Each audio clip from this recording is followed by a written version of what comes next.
Over the course of Ninjago's run, we've seen plenty of fantastic villains. We've seen emotionally compelling villains, villains with fascinating plans, you name it. But unfortunately, we've also seen the opposite. Many of Ninjago's villains have fell flat due to lack of character development or poor writing. And today, we're taking a look at the 5 worst Ninjago villains.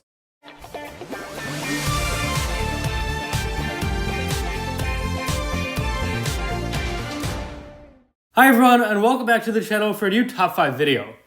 I would just like to mention first that this video will only cover main Ninjago villains, and so side villains like Samukai or Kozu, for example, won't be considered for this video. So without further ado, let's begin.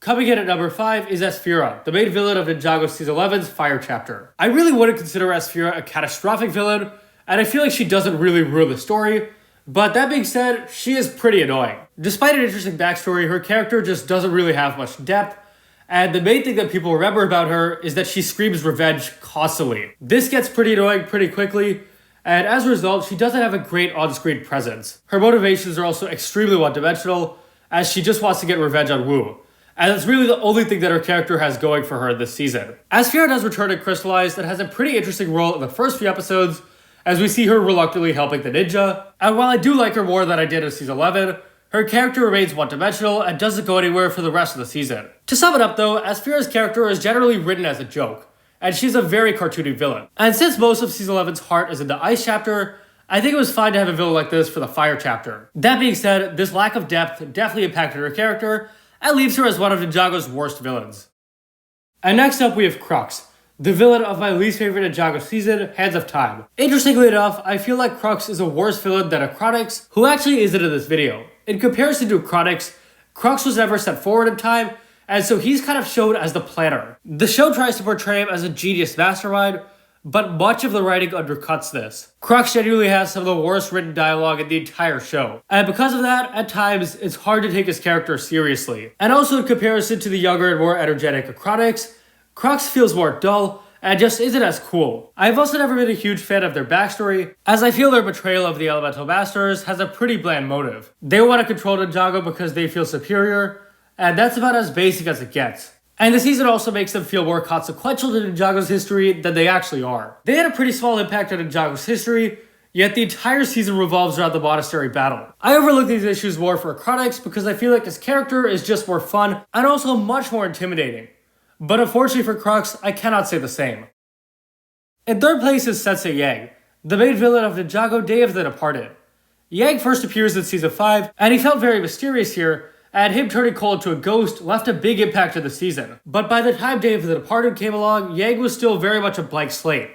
And while I feel the special tries to do something interesting with him, Yang as a villain ends up feeling very flawed. His backstory is that he tried to become immortal, but he was cursed during this quest for power, and he became a ghost. This is honestly a pretty cool backstory, but I have issues with his characterization and the special. Yang resurrects the villains to distract the ninja, also that he can become human again, all because he didn't want to be forgotten by history. All of this is kind of dumb when you consider that Yang was the founder of air jitsu, meaning he was already going to go down in history. The fact that Yang doesn't recognize this until Cold tells him makes his character feel very childish. The show tries to make us feel sympathetic towards Yang, and I feel like it's hard to do so, seeing as he enslaved his students and brought back the villains, also that he wouldn't be forgotten. The irony, of course, is that Yang is completely forgotten after the special, and the characters never discuss him again. And while the show may have forgotten him, I'll always remember him as one of Ninjago's least convincing villains. In second place is Crystallized Ruby. And for the sake of this video, I've decided to disregard Oni Trilogy Ruby. It would be weird to make a worst villains video without discussing how Ruby was in Crystallized. There's nothing new with Ruby here, it's just all the same stuff she did in Season 8, except worse. And perhaps the worst part is this complete misunderstanding of Ruby's feelings towards Lloyd. Genuinely such a train wreck, and Ruby is all over the place.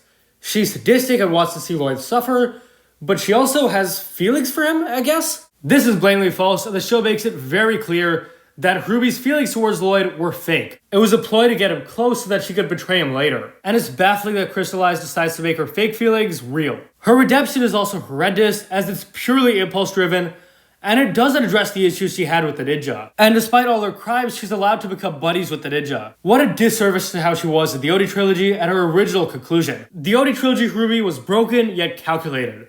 But this Ruby, despite stealing so much of what she did in the Oni Trilogy, could not feel more different. This Ruby feels like a whiny teenager whose goals and motivations are constantly changing for no good reason. This might all sound bad, but I feel there's one Ninjago villain who's absolutely worse. Ninjago's worst villain, hands down, is the Omega Oni. And honestly, I wouldn't blame you if you forgot this villain existed. And let me explain my reasoning here. The Oni trilogy I consider to be Ninjago's peak, and seasons 8 and 9 are excellent. These seasons were building up towards a grand conclusion to finish out Masters of Spijitzu, and we were all very excited to see where the Oni invasion would take Ninjago. But unfortunately, March of the Oni was a mere 4 episodes, and this really held back the season in many ways. One such way is that the villains get no time at all. There was so much potential for some sort of mastermind villain, an Oni villain who was behind the invasion for centuries. Instead, we got a one-dimensional villain who has no backstory, whose voice you could barely understand. He has almost the exact same design as every other Oni. He has no personality, no motives except just being evil for the sake of it. A lot of his dialogue is actually repeated. The only purpose this character serves is that he pushes Garbnut's story forward, and that he's kind of like a darker version of what Garbnut could be, and that's cool and all, but the main villain of a 3-season story should be much more than that. We can talk about how annoying Esira is, or how they botched Ruby's character, but for the final villain of a 3-season story to have no character at all is a huge failure. And I know most of this is because March of the Oni only had 4 episodes, but unfortunately, it is what it is. And this is why the Omega Oni is Ninjago's worst villain. Thank you all so much for watching. If you enjoyed, please leave a like, subscribe, share with anyone whenever you know. Share your thoughts on my list, as well as your least favorite Ninjago villains. And I'll see you guys next time.